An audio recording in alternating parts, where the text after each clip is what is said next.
E aí, você tem 15 minutos?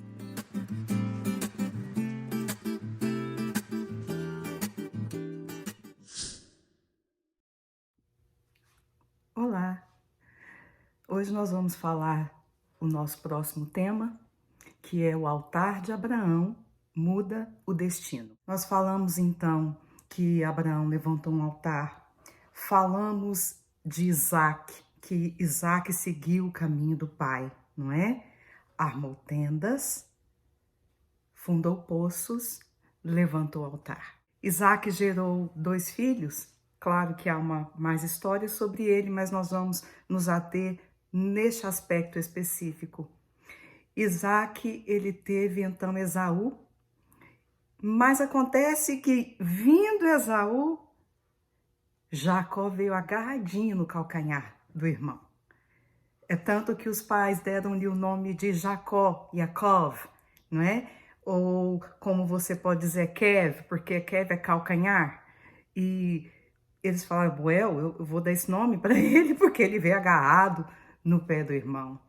E você se lembra que nós falamos que nome na palavra de Deus é algo muito importante e tem a ver com uma realidade espiritual? Então, hoje nós vamos falar sobre essa realidade espiritual, porque como eu disse para você, hoje nós vamos falar do que Isaac gerou.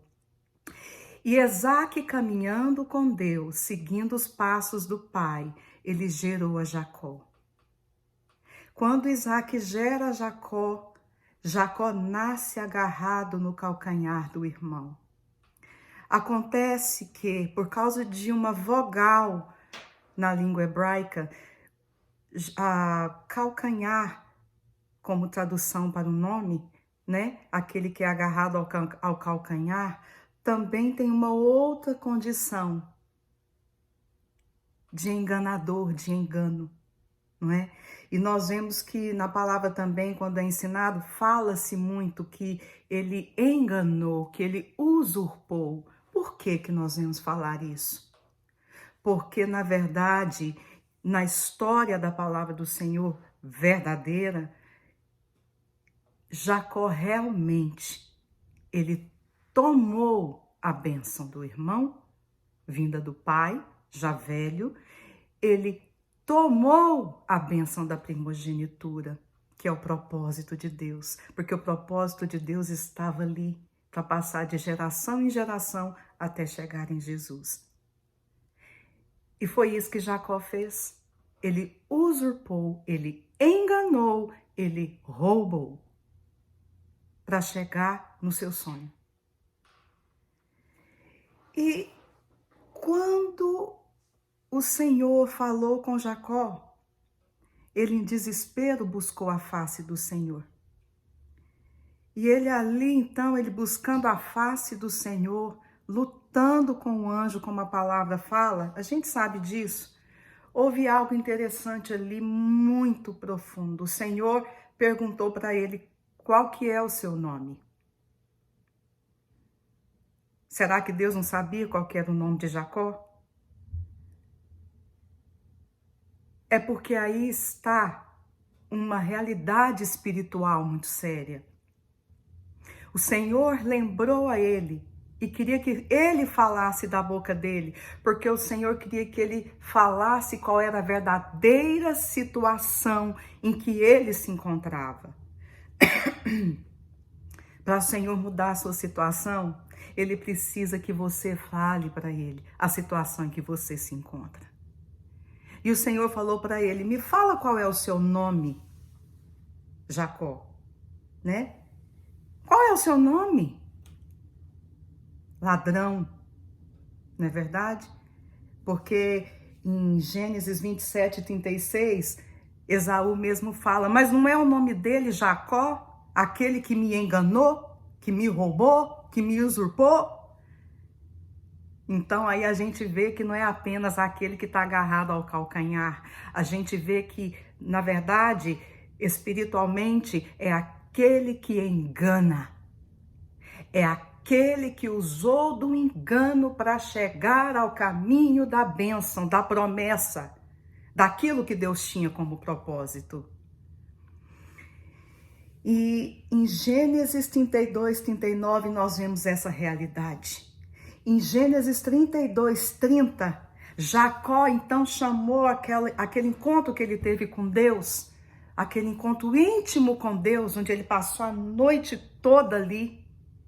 Ele chamou aquele lugar de Peniel. E ele falou assim: eu vi Deus face a face. E isso salvou a minha alma. É claro que você pode pensar, não é isso não. É porque ele, na verdade, ele estava em apuros porque ele ia encontrar com Esaú e ele estava com medo de morrer. Claro que essa situação é real, é verdadeira. Mas acontece que ele deu um nome para aquele encontro e chamou Peniel o nome. Eu vi a Deus face a face. Eu tive um encontro com Deus. E porque eu tive um encontro com Deus, a minha vida foi salva. Em muitas traduções você vai ver, a minha alma foi salva. Porque isso tem uma realidade espiritual, queridos. Não é à toa que isso estava ali. A minha alma foi salva. E quando o Senhor perguntou para ele qual era o seu nome, ele também tinha um propósito específico naquela circunstância. Qual era o propósito específico? Mudar o nome dele, mudar a sua sorte. O Senhor mudou o nome dele para Israel, príncipe, governador. Sabe por quê? Porque Isaac teve o seu filho, o primeiro Esaú. Houve então um engano e o Senhor queria então colocar o seu processo de volta nos trilhos. E o Senhor então mudou o nome de Jacó para Israel. E ele seria o pai de muitas nações. Aquele que governa, poderoso, ele foi o pai das 12 tribos, não é verdade? Em Gênesis 33, 20, acontece algo interessante depois desse processo de mudança de nome, depois desse processo da salvação da alma de Jacó, mudando para Israel. A minha alma foi salva, não se esqueça disso. A minha alma foi salva, isso é importante. Em Gênesis 33, 20, sabe o que Israel faz? Ele levanta um altar a Deus. Ele levanta um altar a Deus e ele declara ali: Deus, o Deus de Israel. Algo foi mudado naquele momento tremendo. O destino de Jacó foi mudado. Ele chamava-se então a partir daquele momento de Israel. Israel era o seu nome. E ali o que ele fez? Levantou um altar a Deus. Ele estava chamando a aliança que Deus tinha na vida de Abraão, chamando o propósito que Deus tinha de salvação para as gerações, para a vida dele, apontando para Jesus, como em Mateus 1:1, que veio da geração de Abraão. Por que ele não fez isso antes? Porque ele não podia. Ele não podia, porque até então ele queria a bênção ao ponto de enganar, ao ponto de roubar, ao ponto de usar outro caminho que não é o caminho que Deus usa. Porque às vezes as pessoas sempre falam, não, todos os caminhos levam a Deus, o importante é o meu coração. Acontece, queridos, que o Senhor chamou o coração de Jacó de enganoso. Israel estava buscando a bênção, Jacó estava buscando a bênção num caminho totalmente diferente do que Deus tinha proposto. Ele não ia conseguir.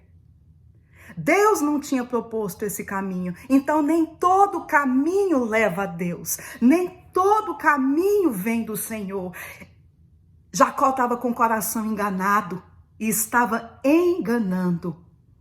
Mas o coração de Jacó, que era enganoso, foi transformado, porque o Senhor mudou o seu caminho. Deus tinha um propósito. Quando Jacó é forçado, então, a mudar de posição, que ele teve um encontro com Deus, ele foi marcado na coxa. E isso também não é à toa.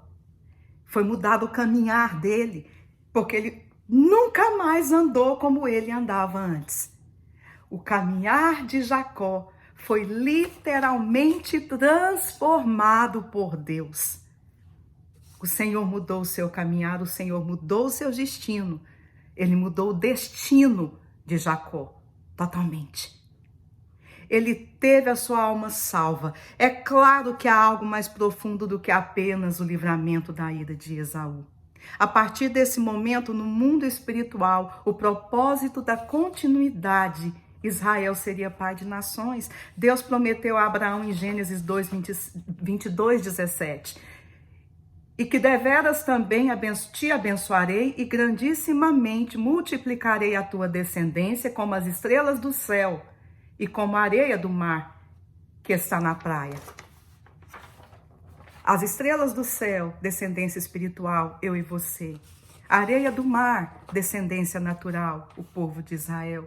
Em Oséias, Gênesis, em Isaías, nós vemos em Romanos 9, 2, na parte B, diz assim, também Isaías chama acerca de Israel, o número dos filhos de Israel seja como a areia do mar, porque as estrelas do céu, os filhos espirituais, somos nós, eu e você. Hebreus 11, 12 diz, por isso também de um, e esse já amortecido, descenderam tantos em multidão como as estrelas do céu e como a areia do mar. Na prática, altar tem a ver com sangue derramado. Porque o salário do pecado é a morte, mas o dom gratuito de Deus é a vida eterna em Jesus Cristo, como está falando em Romanos 6, 23. Sangue derramado tem a ver com morte. Morte tem a ver com uma moeda única. A única moeda que paga o preço do pecado, que nos deixa livres. Tem que morrer. Levítico 17, 11 diz, a vida está no sangue. E Hebreus 22, 9 na parte B diz que sem derramamento de sangue, sem morte, não há perdão, não há remissão de pecados. Mas quando Abraão entrou em aliança com Deus, erguendo um altar, trazendo a vida de Deus, a glória de Deus novamente, o perdão de Deus novamente, através do derramado sangue no altar, apontando para Jesus, como eu já falei, hoje nós vemos que Jacó quis alcançar a bênção de Abraão, mas o caminho para alcançar a bênção estava errado, era um caminho de usurpação e de engano, então nem todo o caminho leva à salvação. Nem todos os caminhos levam à salvação. Porque Jacó, para que ele tivesse a sua vida salva, como ele fala, a minha alma foi salva, ele teve um encontro com Deus. Um encontro verdadeiro que mudou o seu andar, que mudou o seu caminhar. Em 1 João 1,7, a palavra fala assim, mas se andarmos na luz, como ele na luz está, temos comunhão uns com os outros. E o sangue de Jesus nos purifica de todo o pecado. Caminho tem a ver com sangue.